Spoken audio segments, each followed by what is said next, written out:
Que foi, Daniel? Ontem a nossa aula foi muito legal. Não foi, professor?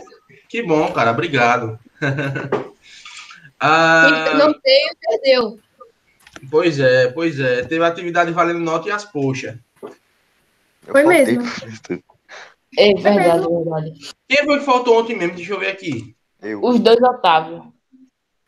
Peraí. E o Arthur. Olha, Otávio, peraí, olha. José Roberto e os dois Otávio. Ontem a gente fez um jogo. Ganhou na média. Ontem a gente fez um jogo aqui no Kahoot. Aquele jogo que a gente faz. Aí eu fiz no 8º e no 9º ano.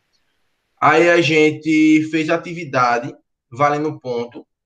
Aí quem ficou na atividade, a gente fez a atividade todo mundo junto. Que a pergunta lá era uma pesquisa. E todo mundo ficou com 2 pontos para a próxima prova. Foi. Quem faltou, perdeu. Foi, verdade. Mas não se preocupe não, Otávio. Você gosta de guerra. Aí, esse mês ainda a gente pensa alguma coisa para você. Dá para pegar os 2 pontos ainda.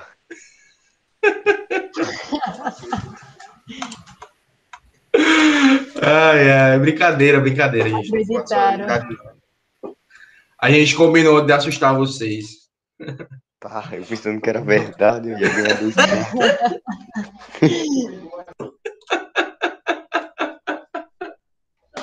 Professor, tá passando mal hoje.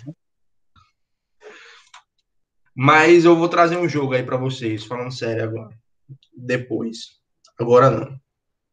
Você não disse que passar um trabalho também? Vocês conhecem alguém do 9º ano? Não. Não? Ninguém? Eu acho que sim, mas eu não sei se ela é do 9º ou do 1º. Ontem eu fiz um jogo lá com a galera, foi massa. Yasmin. Eu acho que ela é do 1º. Yasmin é do 1º. É. Foi massa. Mas eu acho que eu conheço do 9º. Do 9º eu conheço. Pergunte lá como foi a aula de ontem de geografia, pra vocês verem. Foi massa, mano. Briga da peste lá para poder ganhar no jogo. Meu Deus. Já começa a Terceira Guerra Mundial na sala. Tá. Precisava ver, meu filho. Tem 2 irmãs, né? Que é Ana Luísa e Ana Beatriz. Eu conheço ela. Eu também. Elas estavam ganhando o jogo e Ariel. Não sei se vocês conhecem também. Conheço. Ariel tava na disputa ali, aí Arthur reclamando o tempo todo da internet para dizer que tava perdendo por conta da internet. E a gente mandando na cara dele. Já começa a aparecer uma 762 na sala, fuzil. Ai. Se for aqui vai ser um cabaré, porque Daniel pega a internet do coqueiro. Pois é. Poxa, como assim? Que história é essa, Daniel? É que Daniel mora do lado de um coqueiro, entendeu? Mas ele não pega internet do coqueiro, pega internet do coco. Eu não entendi isso, não estava ouvindo. Perdão, repete aí. Você fica pegando internet do coco. Pô, cara, derrubaram meu coco, tive que fazer ligação direta com outro. Pois é. Vocês são uma onda, viu? Cadê o José? Tá aí? Chegou o José também? Ô, José, como é que você tá, meu filho? Ficou dormindo ontem, foi? Já foi dormir de novo. É, menina, sem futuro. Um dia ele mandou no grupo assim: eu fui cochilar, mas acho que não foi cochilo, não. Ele mandou isso 2 da tarde. A aula já tinha terminado umas 3 horas. Professor, ele estava com preguiça de entrar na aula ontem, reparem no chat aí. Mole, eu tô vendo aqui. Obrigada, rapaz. Vamos nós, né? Chamada. Arthur, tá aí não? Tá. Tá, mas não falo. Arthur vai tomar falta, Arthur. Cadê tu, homem? Vamos começar a botar pressão nele, professor.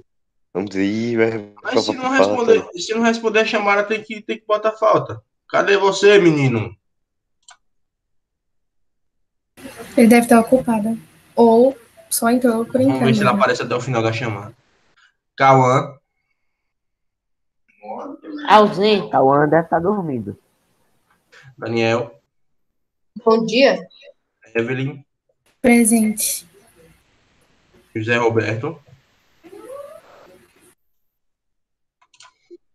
beleza. Júlia, Presente. Luiz Carlos, Aqui. Luiz Gustavo, Opa! Luiz Otávio Dantas, Aqui. Luiz Otávio Duarte, Eu estou presente. Bilíngue.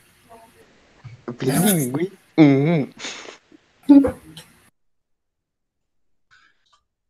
Arthur, cadê você, Arthur? Diga aí, Daniel, o que foi? Oxente, tá ontem na aula. Ontem na aula eu tava problemas comendo, os comigo. meninos jogando e eu comendo também.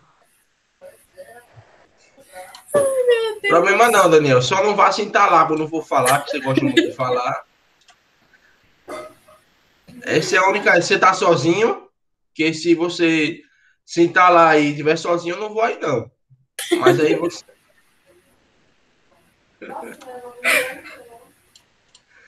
Vamos nós, né?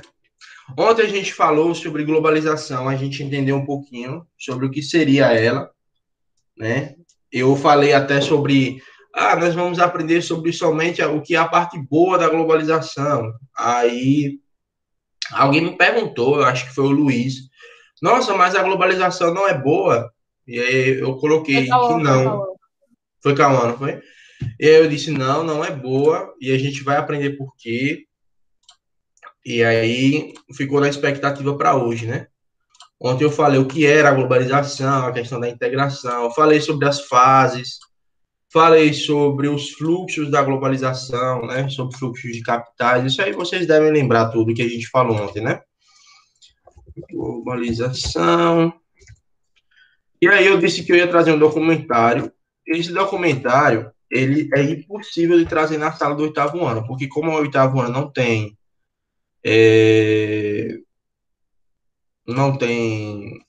como é que se diz, dois horários, eu não consigo trazer ele para vocês, de como o filme todo, né?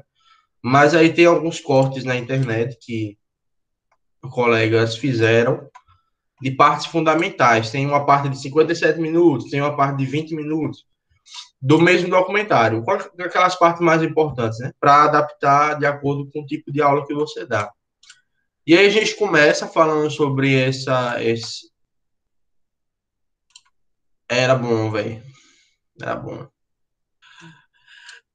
O oitavo ano é a única turma que não tem dois horários num dia só.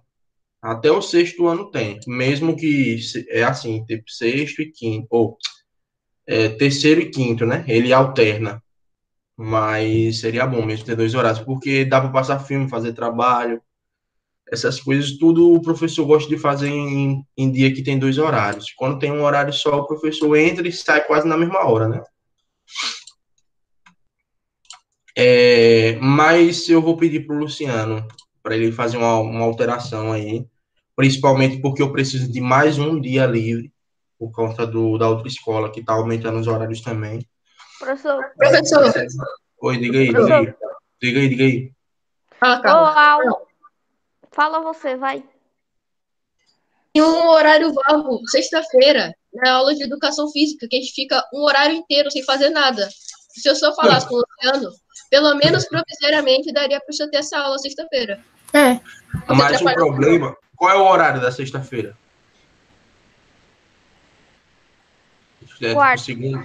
Quarto horário? Quarto horário tem uma aula na outra escola. E num cenário presencial seria impossível, porque a outra escola fica em São Cristóvão. Ó, eu vou para a escola, Prof. Nízia Freire, dia de segunda, terça e quinta. O professor Elbert, que vai me passar as turmas do ensino médio, ele dá aula na quarta-feira apenas. Então, próximo ano eu vou ficar segunda, terça, quarta e quinta. O que eu quero é que só fique, por exemplo, segunda, terça e quarta, porque eu dou aula na outra escola dele sexta e ela também vai aumentar as turmas. Aí eu digo assim, olha, bota na quinta também. Entendeu? Mas vamos lá, né? Eu vou passar um vídeo para vocês. Professor. Oi, Otávio. Qualquer coisa você me chama para dirigir. Você vai de São Cristóvão até aqui Um minutinho você já tá aqui. Ave Maria. Você não tem nem carteira, rapaz. Toma vergonha na sua cara. Relaxa, professor. Quem tá na minha mão. Quem tá no controle sou eu, relaxa. Eita, porra. O carro de Otávio deve ser aqueles carros do Mad Max, né? Cheio de metralhadora no carro, né? Tem umas bombas Ai, lá, se ai. eu quiser explodir. Explode a qualquer momento. Vamos lá para esse vídeo. Vou passar para vocês. O vídeo tem 20 minutos. E depois eu passo o link do documentário completo, caso vocês queiram aprender um pouco mais, né? E aí fica a cargo de vocês. A gente passa e depois a gente comenta. Prestem atenção no documentário. É um documentário muito, muito legal. Depois eu explico quem fez, de quem Esse está do índio, falando, é? principalmente. Oi? Esse do índio? Exatamente. Deixa eu colocar aqui. Só uma introdução. Esse documentário aqui, ele é o mundo global visto do lado de cá. Esse cara aqui, esse cara top, se chama Milton Santos, considerado o maior geógrafo brasileiro de toda a história. Ele é formado em Direito, ele já é falecido, né? Ele foi formado em Direito, mas fez mestrado e doutorado. Ele ganhou um prêmio que eu esqueci o nome do prêmio, mas é considerado o prêmio Nobel da geografia, assim, tipo, que ele ganhou. Ele tem mais de 40 livros publicados, e um dos livros dele se chama Por uma Outra Globalização, que é baseado aí nesse documentário. Na verdade, o documentário é baseado nesse livro, né?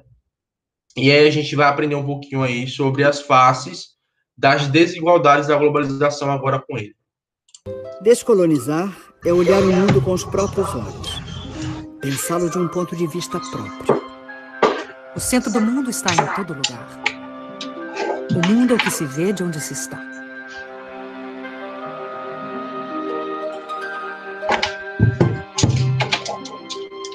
O olhar sobre a primeira globalização vem das viagens de descobrimento e conquista. Os imensos territórios conquistados não estavam desocupados. Em apenas um século, entre 1500 e 1600, dos 80 milhões de nativos existentes na América pré-colombiana, 70 milhões foram exterminados. 2.000 línguas desapareceram com eles. Tupis, quechuas, mapuches tiveram seus territórios ocupados e demarcados arbitrariamente, ignorando-se povos, culturas, línguas, religiões, para facilitar a dominação e o saque de suas riquezas.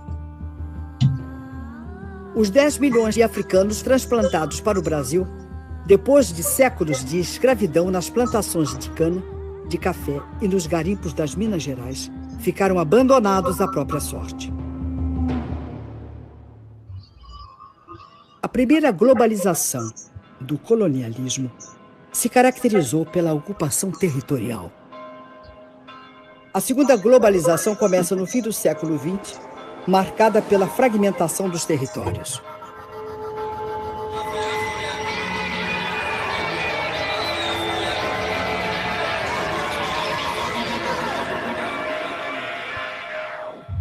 O século XX foi o século das revoluções.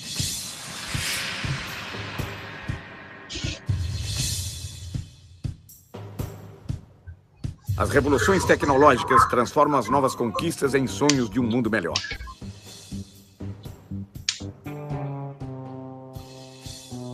Logo começa o desmonte do estado de bem-estar social.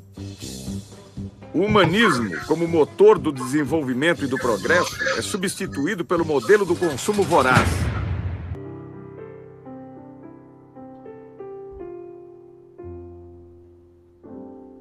Uma forma de reconhecer o nível de desenvolvimento no planeta é observar a quantidade de luz que as cidades emitem à noite. A foto de satélite revela um nítido contraste entre o desenvolvimento ao norte e ao sul da Terra. A renda dos 500 indivíduos mais ricos do mundo é superior aos ganhos dos 416 milhões mais pobres. Em 1990, um norte-americano ganhava em média 38 vezes mais que um tanzano. Hoje ganha 61 vezes mais. A Boeing maior montadora de aviões do mundo, é bom exemplo do fornecimento em rede planetária. O modelo 777 recebe componentes de 322 fornecedores em 38 países. E suas 3 milhões de peças, do rebite à turbina, são fabricados por 1.700 intermediários em 37 nações. De onde prosseguem para Everett, onde a Boeing tem o maior edifício industrial do mundo. Na montagem final, a Austrália fornece os lemes de direção e profundidade. O Canadá, a parte posterior das asas. Professor. O Reino Unido, os computadores primários de voo. Oi. Otávio levantou a mão. Diga aí, Otávio. Sabe o acidente do Malásia MH370? Não, mas fala aí. Que dizem que até hoje não foram encontrados nenhuma parte desse avião, que supostamente ele caiu em um oceano aí. Foi esse avião aí. Esse modelo, né? O Boeing 777. O que ele tá falando aí... Ah, tem um lembrete, aproveitar que o Otávio parou o vídeo. Vamos fazer o seguinte. Nesse filme, como o filme é um pouco antigo, aí dos anos 2000, nós temos que a segunda fase da globalização que eles trazem é o que a gente conhece hoje como terceira. Já houveram avanços científicos que colocaram a segunda fase da globalização na primeira revolução industrial, como a gente aprendeu ontem. E aí a terceira fase da globalização é justamente a globalização que eles falam, dos avanços tecnológicos, dos avanços de capital, da tecnologia, né? E aí eles estão falando agora sobre uma coisa que é bem relacionada àquela coisa do fluxo de mercadorias, que a gente falou um pouquinho ontem. Vou até voltar um pouquinho. 222 fornecedores em 38 países. E suas 3 milhões de peças, do rebite à turbina, são fabricados por 1.700 intermediários em 37 nações. De onde prosseguem para Everett, onde a Boeing tem o maior edifício industrial do mundo. Na montagem final, a Austrália fornece os lemes de direção e profundidade. O Canadá, a parte posterior das asas. O Reino Unido, os computadores primários de voo. O Japão, os lavatórios. E a Embraer do Brasil, uma peça do leme vertical. O filme Corporation, dos cineastas canadenses Mark Akbar, Jennifer Abbott e Joel Becken, denuncia a exploração de mão de obra no terceiro mundo. Trata-se de uma divisão internacional de trabalho injusta e desigual. Distribuição de mais pobreza para os pobres e concentração de mais riqueza para os ricos. A Nike transferiu sua produção industrial para países onde não há limites para a exploração de mão de obra. Contabiliza o tempo de trabalho de seus funcionários em frações de segundo. Assim, mascara os verdadeiros valores dos salários pagos. O diretor do Comitê Nacional do Trabalho norte-americano, Charles Kenneham, denuncia a divisão do trabalho na globalização, que distribui migalhas mundo afora enquanto elimina empregos nos Estados Unidos. To make this stuff concrete as possible, we purchase all of the products from the factories that we're talking about. This shirt sells for $14.99, and the women who made the shirt got paid 3 cents. Liz Claiborne jackets made in El Salvador. The jackets are $178, and the workers were paid 74 cents for every jacket they made. Alpine car stereos, 31 cents an hour. De fato, para a grande maioria da humanidade, a globalização está se impondo como fábrica de perversidades. O desemprego crescente torna-se crônico. A pobreza aumenta e as classes médias perdem em qualidade de vida. O salário médio tende a baixar. A fome e o desabrigo se generalizam em todos os continentes. A fila na Marquês de Sapucaí, no Rio de Janeiro, não é para assistir a nenhum desfile de escola de samba, mas simplesmente para conquistar uma vaga para a gari da empresa pública de coleta de lixo da cidade. A abertura dos portões revela a angústia dos que lutam por um emprego estável e seguro nesta globalização, onde os de baixo, a cada dia que passa, trabalham mais com menos direitos.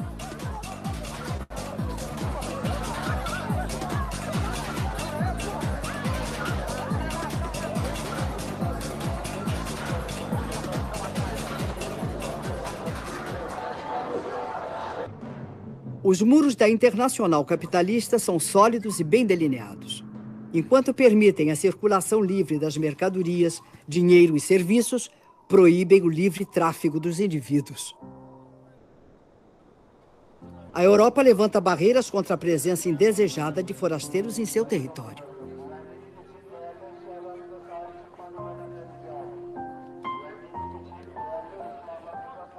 Refugiados frequentemente ficam no meio do caminho, sucumbindo de sede no deserto, afogados no Mediterrâneo, enquanto seus barcos precários naufragam. São ainda explorados pela máfia dos que os transportam clandestina e perigosamente. Os clandestinos são presos e recambiados para seus países. Os descendentes dos povos escravizados pelo colonialismo são excluídos do banquete da globalização. Qu'est-ce qui pousse ces gens, ces jeunes vers l'Europe? Mais c'est que justement, il n'y a pas de solution. Si vous mettez les économies de ces pays à genoux, avec la complicité de dirigeants que vous avez vous-même installés au pouvoir, mais effectivement, les gens ne vont pas mourir comme ça sans tenter de réagir. Évidemment, une chose peut paraître bizarre. C'est, pour moi en tout cas, toute cette énergie que des jeunes Africains mettent pour aller vivre en Europe. Pourquoi ils ne la mettent pas pour rester chez eux et se battre contre des systèmes politiques corrompus? Nos Estados Unidos, saltar cercas, cruzar rios ou atravessar desertos para vencer os muros que separam a fome do emprego pode provocar muito mais que ferimentos. Podem representar a prisão ou a morte. Armas que mais parecem sair de filmes de ficção científica são utilizadas para impedir a imigração não desejada. As barreiras naturais, o Rio Grande, o deserto e a polícia de fronteira se encarregam do resto.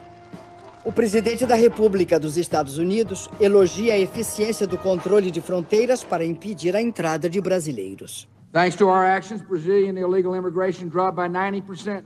Este controle já custou muitas vidas dos que sonharam um dia fazer a América. Os Krenak, que em sua língua original chamam-se Burum, registravam uma população de 5.000 pessoas no início do século XX. Número que se reduziu a 130 indivíduos em 1989. E com esforço fecharam um século com 150 pessoas. Ailton Krenak nasceu no Vale do Rio Doce, Minas Gerais. É produtor gráfico e jornalista. Participa da rede Povos da Floresta, que utiliza a tecnologia da comunicação para integrar o povo indígena e seringueiro. Eu acho que para o começo do século XXI, essas trocas de novas tecnologias que não fomos nós que criamos e nem somos nós que fabricamos, vai ser o grande evento para os nossos povos. Eu ainda não consigo acreditar com meus próprios olhos, porque eu ainda não estou vendo mal. Isso para mim é um sonho. Eu não consigo acreditar que isso ainda é verdade. A gente poder acessar a internet aqui da aldeia. Vocês puderam ver que isso aqui não é um brinquedinho, sabe, de ficar teclando. Não, isso é uma coisa de muita importância pra gente, entendeu? Até mesmo porque é distante. Porque se a gente morasse na beira de uma estrada próxima à cidade, talvez isso não seria tão importante pra gente, porque a gente podia ir na cidade e fazer isso rapidinho. Mas a distância, pelo limite que a gente mora, isso é precioso. Chega assim como uma coisa muito, muito grande pra gente, como realmente um sonho. O exemplo da câmera, né, poder fazer uma imagem animada, de poder transmitir uma imagem dessa, ela tem a importância que os Achaninka agora lá no Alto Rio Juruá demonstraram, quando eles conseguiram botar para o mundo inteiro uma situação de risco que a floresta estava correndo com a entrada de madeireiras, de invasão no território deles, mandando uma mensagem para a rede, com imagens do que estava acontecendo, com texto, mobilizou gente no mundo inteiro. Você não imagina como que o pessoal local ficou mobilizado em torno dessa ideia de eles poderem se comunicar com o mundo sem ter que ficar pedindo licença para a prefeitura local. Na verdade, eu acho que isso, em alguns casos, do ponto de vista político, vai significar a libertação de comunidades que historicamente eram controlada ali, porque não sabiam o que estava acontecendo no mundo, de repente eles vão conversar com todo mundo. Aí acabou aquele intermediário ali no meio do caminho.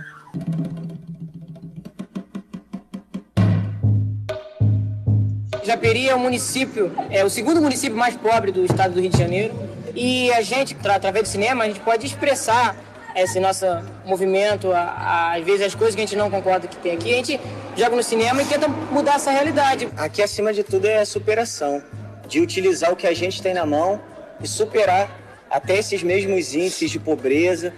E a gente utiliza de pedaço de madeira para fazer grua, de cabo de vassoura para fazer o tripé. Na coletividade, a gente consegue fazer cinema na Baixada Fluminense.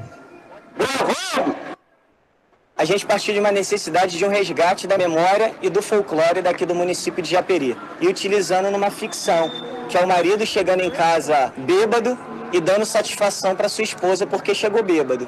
E a satisfação que ele dá é a partir do folclore de Japeri. Há a possibilidade cada vez mais frequente de uma revanche da cultura popular sobre a cultura de massa, quando, por exemplo, ela se difunde mediante o uso de instrumentos que, na origem, são próprios da cultura de massas. Eu sou lobibicha! Sai! Em pleno século XXI, mas eu não acredito em lobisomem! Sai pra lá! Nesse caso, a cultura popular exerce sua qualidade de discurso dos de baixo, pondo em relevo o cotidiano dos pobres, das minorias, dos excluídos, por meio da exaltação da vida de todos os dias. A partir do audiovisual, várias pessoas vão ser influenciadas pelo produto que eles estão tendo. Então, uma oportunidade para que eles possam se expressar até para o povo inteiro de Japeri, para mostrar o que eles querem falar e ainda não tiveram oportunidade. Porque a partir deles a gente acredita que, ou seja no teatro, na música, no cinema, na literatura, vão estimular novas vidas e novos sonhos a partir de filmes, do audiovisual. Tú decías cuál va a ser el destino de América Latina. Yo no lo sé, pero sé cuál es el desafío. El desafío es, ¿vamos a convertirnos en la triste caricatura del norte? ¿Vamos a ser como ellos? ¿A repetir los horrores de la sociedad de consumo que está devorando el planeta? ¿Vamos a ser violentos? ¿Vamos a creer que estamos condenados a la guerra incesante? ¿O vamos a generar otro mundo diferente? Vamos a ofrecer al mundo un mundo diferente. Que yo creo que ese es el desafío que tenemos planteado. Hoy por hoy somos, la verdad, caricaturas bastante tristes, de modos de vida que se nos imponen desde afuera. Y estamos gobernados por sistemas de poder que cada día nos convencen de que no hay virtud más alta que la virtud del papagayo, que no hay habilidad comparable a la habilidad del mono. El papagayo, el mono, los que imitan, los ecos de voces ajenas.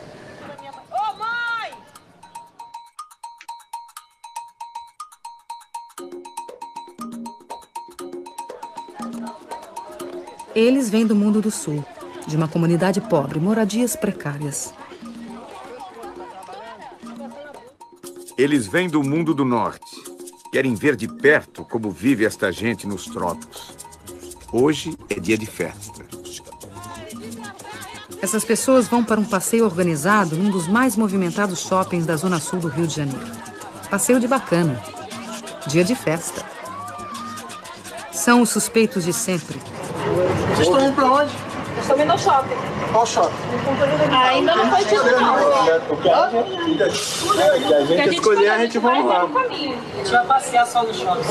Vamos só comer um pãozinho com uma cagada no shopping.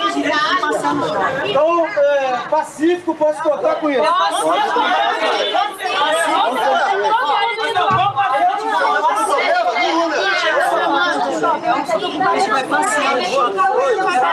A presença da câmera de televisão serve de salvo-conduto. Então vamos lá. Tem direito, lógico.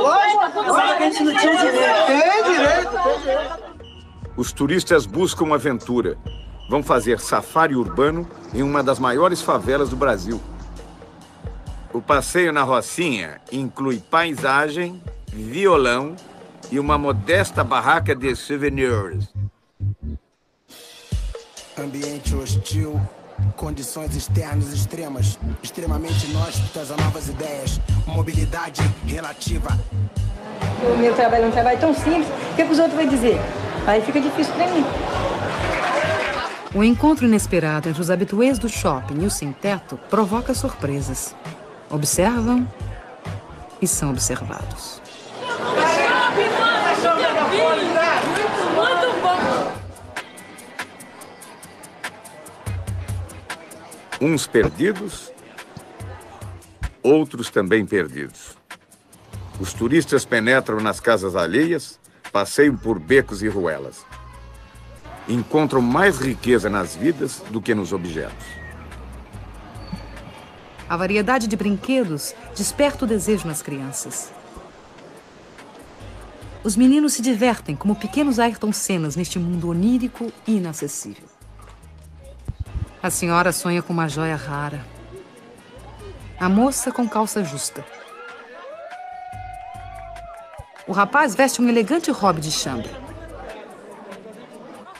Outro protesta contra o preço dos produtos.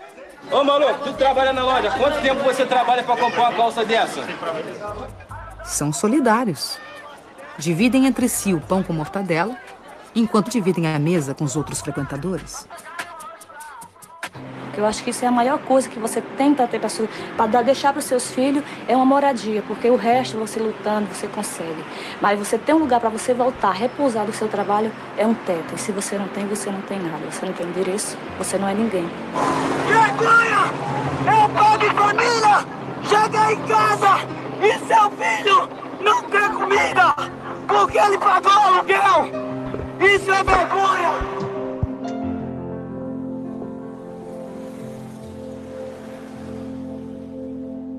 O direito à moradia é um direito humano garantido na Constituição brasileira, nas convenções internacionais e na Conferência do Habitat 2. Então, o que a gente está querendo aqui é que sejam válidos os direitos que já são garantidos pela própria Constituição Federal, né?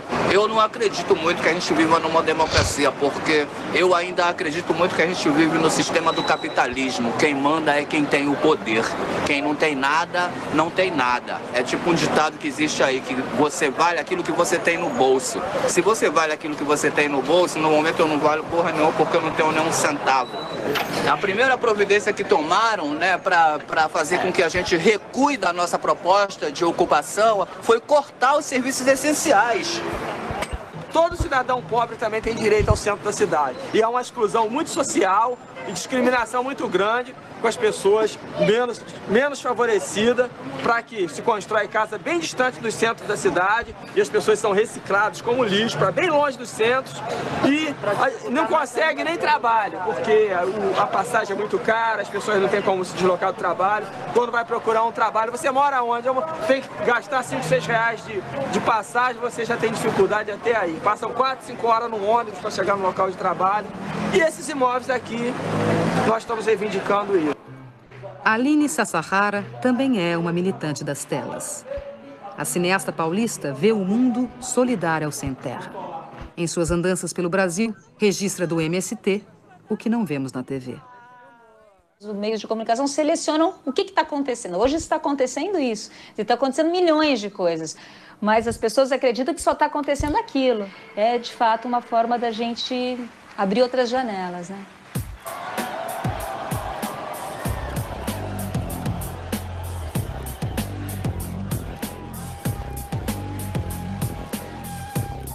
A Escola Nacional Florestan Fernandes, construída pelos próprios trabalhadores do MST, é a primeira universidade popular do Brasil, feita para capacitar os camponeses e seus filhos e prepará-los para um modelo de desenvolvimento solidário.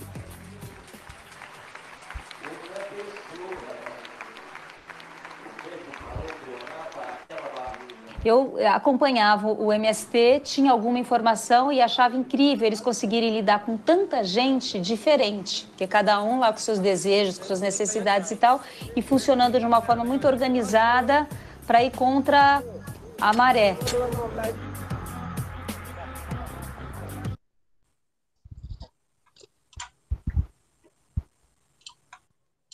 E aí, o que gostaram? Achei ótimo. Ótimo. bem legal. Deu para entender que a globalização não é tão boa assim como a gente pensa? Sim. Vamos lá, vamos começar alguns comentários, né? Qual foi a parte que vocês mais gostaram? Porque ele fala sobre várias coisas aí, né? E aí? Sobre os, como é que se diz, os estrangeiros, né? Sim. Estarem entrando nas comunidades do Rio de Janeiro, porque eu acredito que muitos pensam que nas comunidades só tem traficantes, só tem Pois é, bandidos, mas na verdade. verdade tem muita gente de bem. Verdade. Aquele turismo reverso, né? Que Professor, mais? Diga aí, o cara Daniel. falou o seguinte, que os brasileiros, eles estão como se fossem aquele uruguaio, ele falando o seguinte, que o povo do sul é como se fosse papagaios, macacos, que só imitam Sim. o povo do norte. Isso é muito legal. E tem até um... Arthur quer falar alguma coisa, Arthur?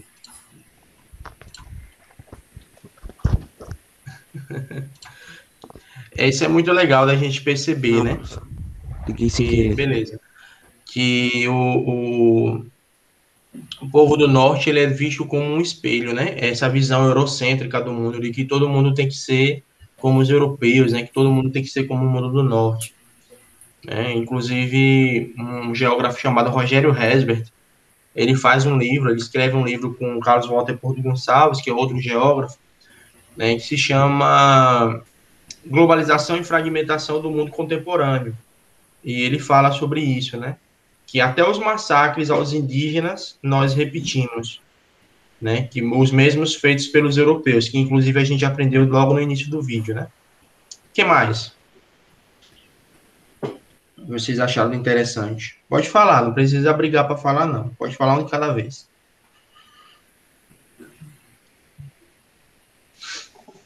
Eu só tenho que comentar aquilo mesmo. Júlia, quer falar alguma coisa, Evelyn? Eu achei só interessante o que aquele carinha falou lá agora, quase no final, que eles constroem a casa bem longe, tipo, do centro da cidade, e as outras pessoas que têm menos condição têm mais dificuldade de se deslocar para até o trabalho. Sim, isso se chama segregação socioespacial. É a expulsão das pessoas mais pobres para áreas mais afastadas da cidade. E aí essas pessoas elas vão morar em favelas, em palafitas, em lugares que são impróprios para habitação e passam por todo esse tipo de problema, né? Professor, eu não posso falar nada porque eu gostei de tudo. Eu também.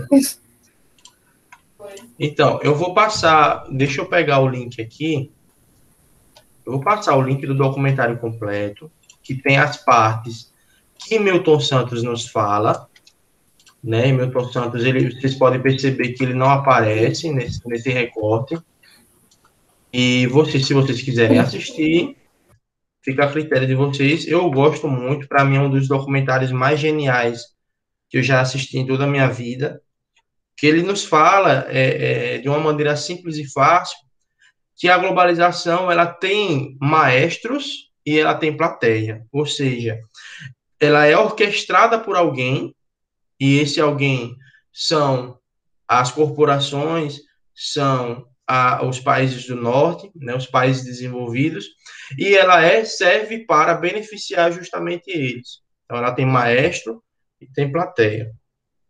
E a gente aprende isso, que é a globalização, e aí vocês devem se perguntar sempre, globalização para quem? Né? A globalização ela vai servir para quem? Ela vai ser de valia para quem?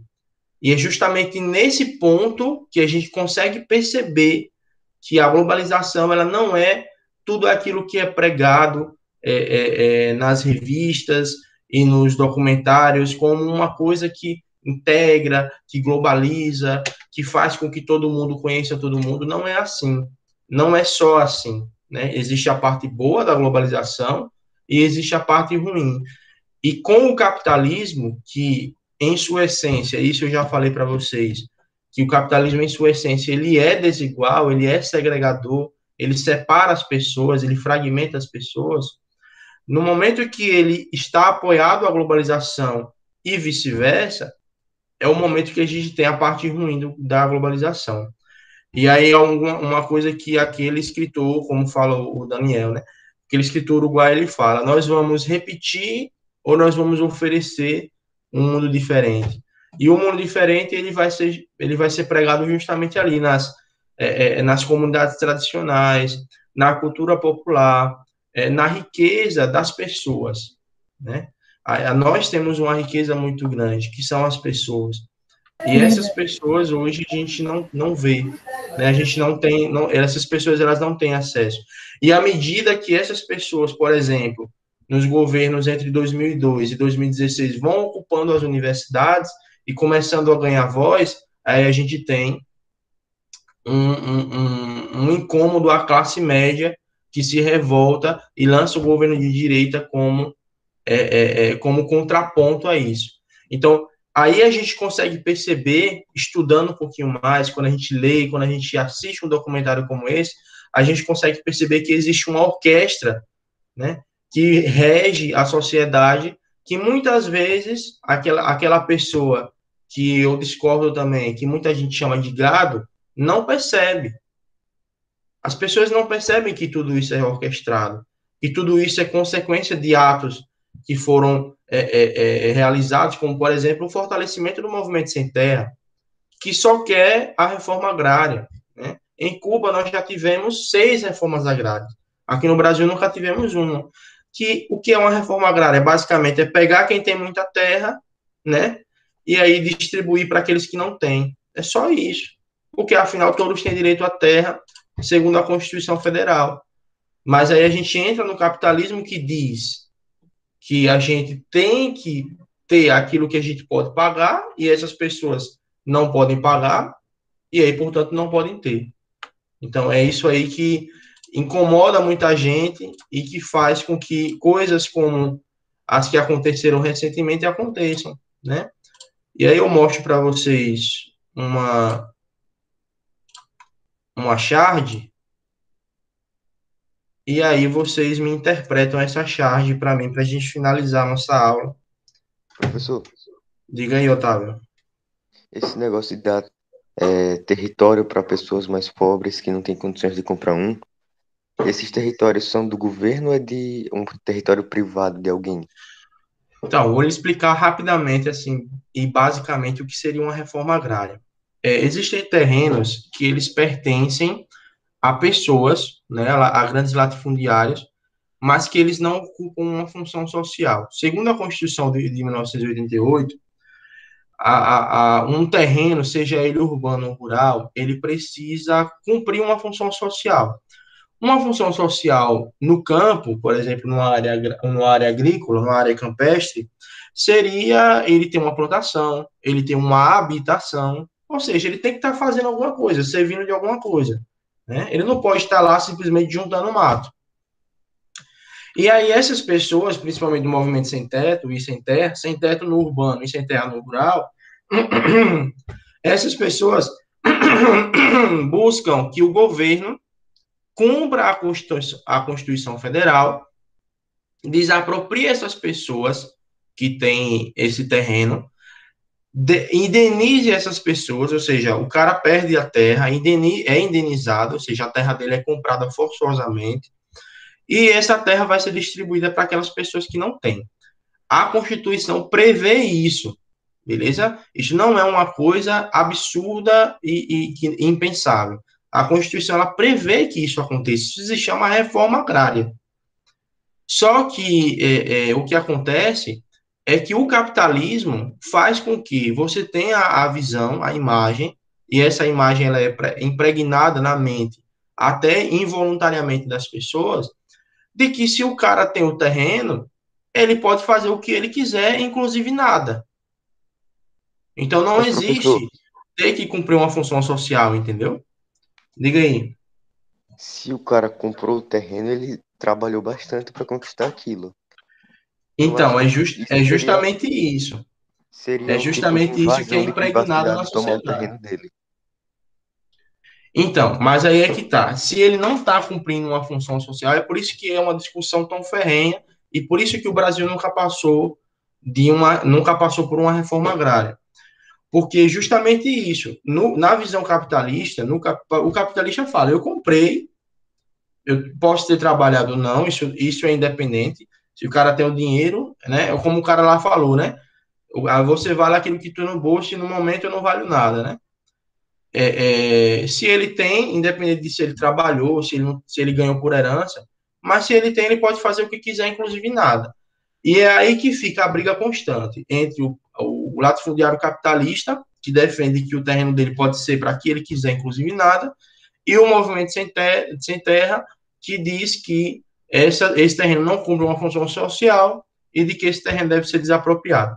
É nessa confusão aí, Otávio, e os demais meninos, que o Brasil passa por muitos anos aí, nunca fez uma reforma agrária para poder ajustar isso, para poder mexer nisso e para poder colocar como é que eu posso dizer, um norte, né? Não, vamos fazer assim, um meio termo. E é aí que entra. Porque eu também concordo que você, por exemplo, pode comprar um terreno numa cidade e você pode deixar especular, ou seja, deixar o tempo passar para o preço aumentar e depois você vende mais caro. Isso é um tipo de investimento. Só que ele não está cumprindo a função social, né? E a Constituição, ela prevê isso. Mas é muito importante que vocês tenham essa visão que o Otávio teve, né? Mas, poxa, ele trabalhou, ele comprou, e aí o governo vai lá e toma dele e oferece uma indenização, porque é justamente dessa forma que você está entendendo aí como é essa briga. E é por isso que a reforma agrária não aconteceu. É por isso que a reforma agrária, quando o Lula falou que a reforma agrária seria resolvida numa canetada, muitos camponeses começaram a morrer. Porque esses latifundiários não queriam que esses camponeses assumissem as suas terras. Eles começaram a matar e exterminar os camponeses. E aí, o que vocês acham aí dessa gravura para a gente terminar a aula?